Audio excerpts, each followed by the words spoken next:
Selamat datang di channel Sumarlin Hutagalung. Jangan lupa subscribe, like, dan komen. Selamat menonton, Horas! Perang Batak berawal dari kedatangan Belanda ke Sumatera yang dilandasi perjanjian antara Belanda dengan Inggris. Dalam perjanjian itu, Inggris memberikan kawasan Sumatera kepada Belanda.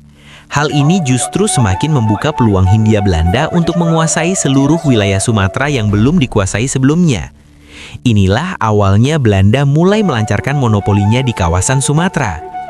Penobatan Sisingamangaraja XII sebagai raja di negeri Toba saat itu bersamaan dengan dimulainya Open Door Policy atau politik pintu terbuka Belanda.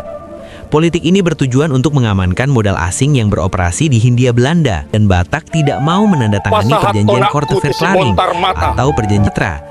Padahal di seluruh wilayah Sumatera sudah membuka kerjasama dengan Belanda.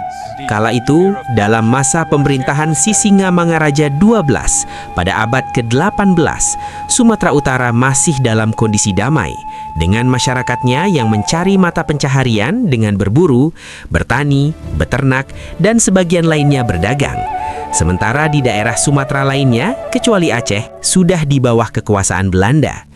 Sisingamangaraja XII merupakan raja yang sangat bijaksana, anti perbudakan, anti penindasan, dan menjunjung tinggi nilai kemerdekaan. Beliau juga sangat dihormati dan dicintai oleh rakyatnya. Awal konflik antara Belanda dan Batak dipicu dari berkembangnya agama Kristen yang dibawa oleh Belanda melalui misionaris Jerman bernama Ompui LL Nommensen. Pada awalnya, Raja Sisingamangaraja ke-12 tidak merasa keberatan dengan masuknya dan berkembangnya agama Kristen. Namun, saat itu Sisingamangaraja ke-12 mulai sadar bahwa Belanda memanfaatkan misi penyebaran agama Kristen ini untuk menguasai dan memonopoli bangsa Batak. Sehingga akhirnya Sisingamangaraja ke-12 menolak ajaran agama Kristen di wilayahnya Bakara. Hal ini juga dikarenakan mereka masih sangat mempertahankan dan menghormati agama asli Batak, yaitu Parmalim. Pengaruh para penginjil RMG semakin besar dan menyebar di daerah Silindung dan Bahal Batu. Selain itu, kedekatan antara para penginjil Rheinische Missionsgesellschaft atau RMG dengan pemerintah Belanda membuat Sisingamangaraja ke-12 semakin resah. Hal ini dikarenakan Belanda memanfaatkan konflik antara masyarakat Batak dan para misionaris sebagai celah untuk menguasai tanah Batak.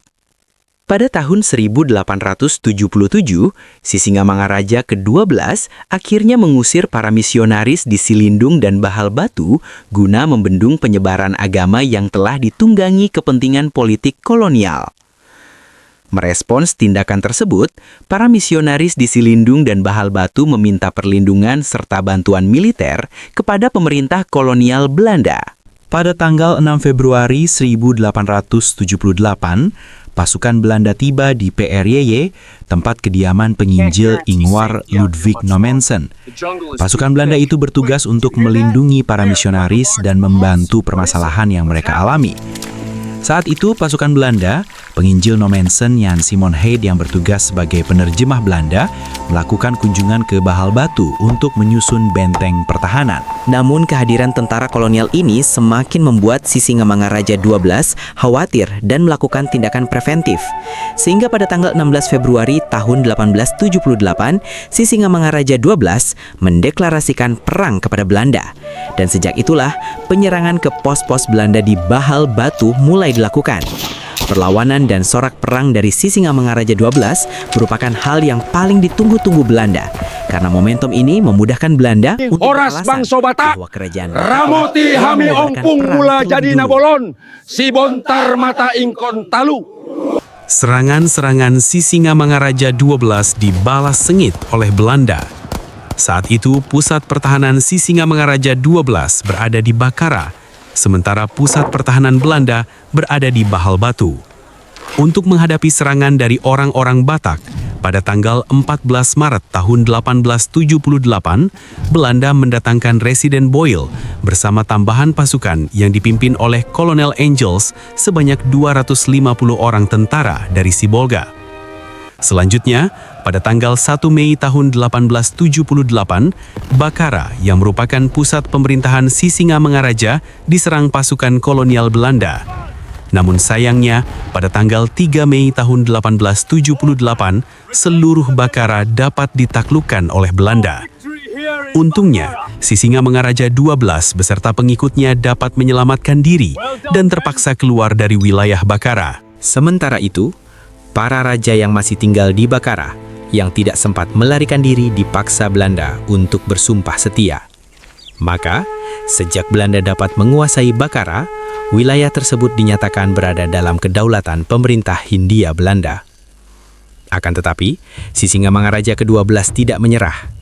Sisingamangaraja tetap melakukan perlawanan dengan taktik gerilya. Namun sampai akhir Desember tahun 1878, beberapa kawasan seperti Butar, Lobu Siregar, Nagasaribu, dan Huta Ginjang dapat ditaklukkan oleh Belanda. Pada tanggal 8 Agustus tahun 1889, pasukan Sisingamangaraja 12 kembali melakukan penyerangan di Lobu Tua. Dalam pertempuran itu, seorang prajurit Belanda tewas dan Belanda harus mundur dari Lobu Tua. Namun Lobu Tua dapat direbut kembali setelah Belanda mendatangkan bala bantuan dari Padang. Tidak hanya di Lobu Tua, pada tanggal 4 September 1889, Huta Paong juga diduduki oleh Belanda. Pasukan Batak yang mengalami kekalahan terpaksa ditarik mundur ke Pasingguran. Namun, pasukan Belanda terus mengejar pasukan Batak.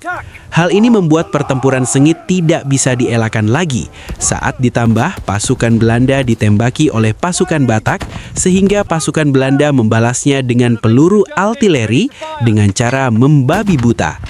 Hal ini membuat pasukan Batak mundur ke daerah Horion. Sebenarnya, bagi pemerintah kolonial Hindia Belanda, Perang Batak, khususnya sosok Sisingamangaraja 12, tidak dianggap sebagai ancaman eksistensial yang besar.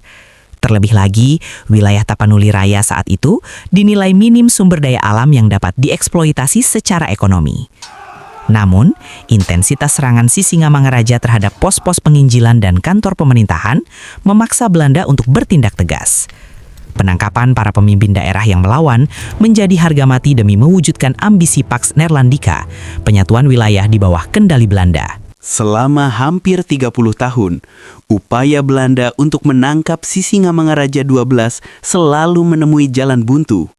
Selain karena medan yang sulit, pasukan Belanda tidak mengenali wajah sang pemimpin Batak tersebut dengan pasti. Sisingamangaraja 12 bukan sekadar pemimpin politik. Ia adalah simbol spiritual yang mustahil ditaklukkan hanya dengan taktik militer konvensional. Menghadapi kebuntuan tersebut, Belanda akhirnya mengerahkan instrumen militer paling mematikan mereka, pasukan Marsose atau Marechaussee. Pasukan ini dimundarat di Sibolga dengan satu misi spesifik, menangkap Sisingamangaraja 12 hidup-hidup. Unit ini dipimpin oleh Kapten Hans Christoffel, seorang veteran perang Aceh yang ahli dalam pelacakan hutan. Pasukan ini terdiri dari prajurit-prajurit pilihan yang tangguh dalam perkelahian jarak dekat menggunakan klewang dan memiliki mobilitas tinggi karena tidak membawa perlengkapan berat. Hans Christoffel memulai operasinya dengan membagi pasukan ke dalam kelompok-kelompok kecil, brigade, untuk menyisir hutan dairi secara sistematis. Sebelum kontak senjata terjadi, Marsose menerapkan taktik psikologis yang agresif. Informan dan mata-mata. Belanda merekrut penduduk lokal melalui kombinasi ancaman dan imbalan untuk melacak jejak sang raja di pedalaman. Penyanderaan keluarga. Pada awal 1907, Belanda berhasil menangkap istri, ibu, dan beberapa anak Sisingamangaraja ke-12. Belanda berharap sang raja akan menyerah demi keselamatan keluarganya. Namun, Sisingamangaraja ke-12 memilih untuk tetap bertahan dan melanjutkan perjuangan di dalam hutan. Setelah berbulan-bulan pengejaran yang melelahkan, pelacakan intensif pasukan Marsose di bawah pimpinan Kapten Hans Christoffel akhirnya membuahkan hasil. Melalui informasi dari tawanan yang disiksa dan jejak-jejak di hutan yang basah, posisi persembunyian sang raja terendus di dekat Sionong Hudon, di tepian jurang dekat Aik Sibulbulon. Pada fajar 17 Juni 1907, dalam cuaca yang berkabut dan medan yang sangat sulit, pasukan Marsose melakukan pengepungan senyap.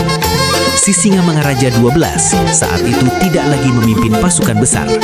Ia hanya didampingi oleh segelintir pengawal setia dan anggota keluarganya yang tersisa. Berbeda dengan taktik infanteri biasa, Marsose bergerak cepat dengan kelewang terhunus dan senapan karbin. Ketika kontak senjata pecah, situasi berubah menjadi pertempuran jarak dekat yang brutal. Dalam kekacauan tersebut, terjadi sebuah peristiwa yang sangat menyayat hati. Sisingamangaraja 12 sangat menyayangi putri dan putra-putranya. Mereka bukan sekedar keluarga, melainkan benteng terakhir semangatnya. Lopian Boru Sinambela, putri kesayangan sang raja ini dikenal pemberani dan selalu setia mendampingi ayahnya di hutan. Dalam baku tembak yang sengit, Lopian tertembak saat mencoba melindungi ayahnya atau berada dalam garis api. Ia gugur di pangkuan atau di dekat ayahnya, bersimbah darah. Patuan Nagari dan Patuan Anggi, dua putra laki-laki Sisingamangaraja 12 ini juga tidak gentar. Sebagai pewaris semangat perjuangan Batak, mereka melakukan perlawanan habis-habisan untuk menahan laju pasukan Marsose. Namun, keunggulan persenjataan Belanda tak terelakkan. Keduanya gugur bersimbah darah di hadapan ayah mereka sendiri. Melihat anak-anak kesayangannya tewas di depan matanya, Sisingamangaraja 12 kehilangan keraguan. Namun, dalam kondisi tubuh yang sudah terluka dan memegang senjata, Sisingamangaraja 12 tidak memberikan tanda-tanda akan menyerah. Kesucian sang raja terlanggar ketika ia memeluk putrinya Lopian yang sedang sekarat. Di saat itulah, sebuah peluru dari penembak jitu Marzose menerjang kepalanya tepat di bawah telinga. Kata-kata terakhir yang diucapkannya sebelum rebah ke bumi adalah, "Ahu Sisingamangaraja. Akulah Sisingamangaraja." Ia gugur sebagai martir, memilih mati di tanah kelahirannya daripada menjadi tawanan di bawah bendera Pax Neerlandica. Terima kasih sudah menonton. See you again. Mauliate Horas.